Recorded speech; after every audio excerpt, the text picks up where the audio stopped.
بسم الله الرحمن الرحيم. waxaynu casharkan kaga hadlaynaa qaabka ugu fudud ee aad YouTube-ka wax la soo duubi kartid adigoo aan isticmaalayn wax software ah.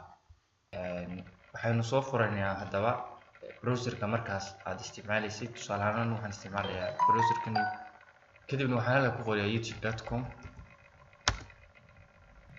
waxaan search garanayaa waxaan halkaa u baahanahay inaan ku qoro haddii aan lahayd riwaayad, haddii aan lahayd anigu waxaad markaas leedahay waad u baahan tahay. tusaale ahaan waxaan ku qorayaa anigu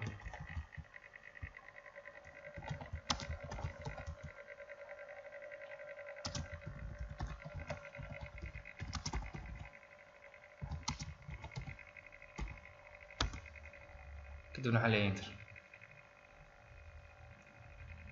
waxaan ku dhufanayaa marka videogan aan u baahanahay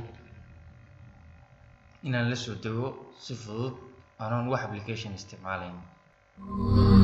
video marka ku furmo waad joojinaysaa, kadibna waxaad imanaysaa meeshan linkigan.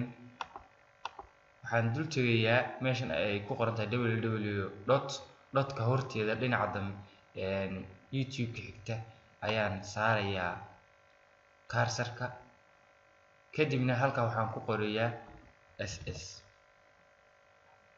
markaan ku qoro dhibicda dhinaceeda midig waxaan leeyahay enter.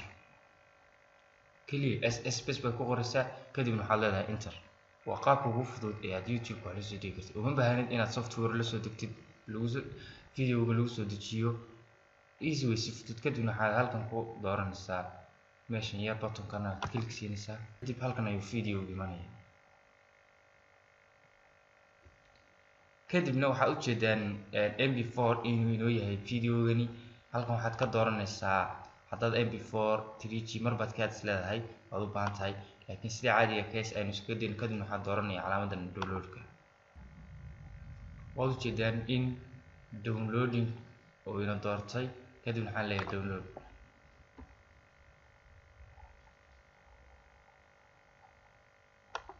waxaan jeclahay inaad aad iyo aad uga faa'iidaysteen. fadlan haddii aad ka heshay casharkan ha ilaawin inaad YouTube channel-keena subscribe tiraahdo.